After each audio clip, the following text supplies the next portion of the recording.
So from the main screen, you have to click New Project, and now you give a name for the new project. Okay, so I'm going to name it Chapter 2, and hyphen. SAS sometimes mistakes hyphen for a minus sign, so sometimes it may give you some trouble. So avoid using hyphens in the names. Okay.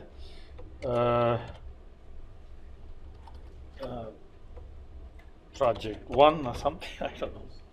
Project 1. Okay. And then you have to specify where that project has to be saved. So that's this. Browse. Okay. Now browse to the folder that I asked you to create, which is in Documents, MGT 4270. Okay. So now click Next, and it tells you what it's going to do. So there are two steps to this process. First step is where you specify the name and the path.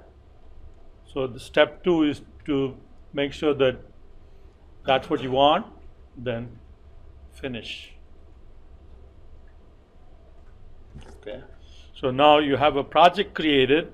What's actually happened is, if you go to the MGT 4270 folder in Windows Explorer, you'll see that this has created a folder here with the same name as what we gave as name for the project, right?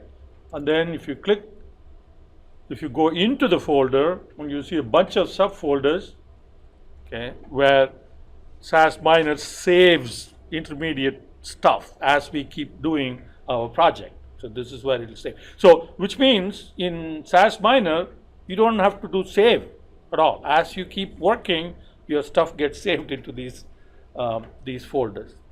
Okay, there is no save as or save or anything in SAS Minor. So the project here, that's the name. If if you're not in SAS Minor, if you go and double click this will launch SAS Minor and bring the project into it. But anyway, so we're not going to do that now. So now here is the project, and when you have the project open, there are three basic things that you have to do as a kind of a housekeeping thing. All right. So one is to set up a library. A library is a path to where data files are. Okay. And the library is for SAS data files, not for Excel or other data sources. So, create.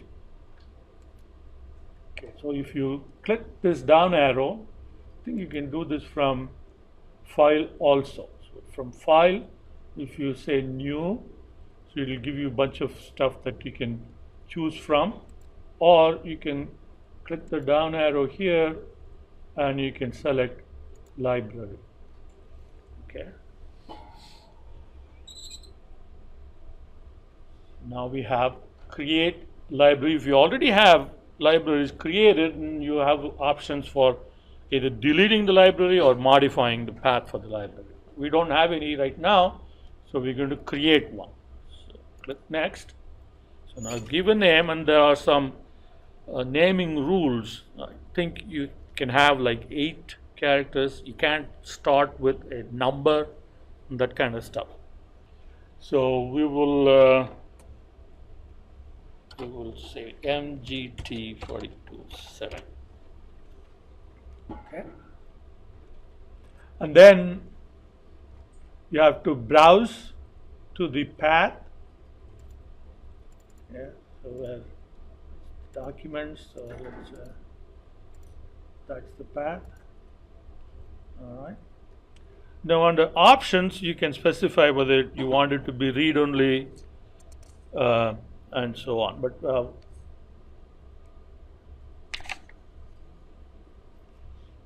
No, we are not going to. Okay, so we will just accept the defaults. Click next. So now it tells you what it's going to do in step 3.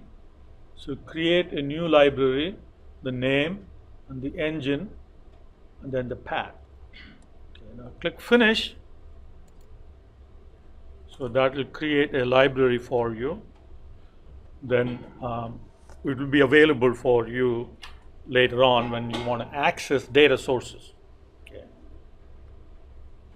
Then the next housekeeping thing that you have to do is to create a diagram. So you can have several diagrams at a time in a project. So you can right click and select create diagram, or you can click the down arrow and select diagram, or file new diagram, or control shift T. So lots of different ways. And then give a name. I'm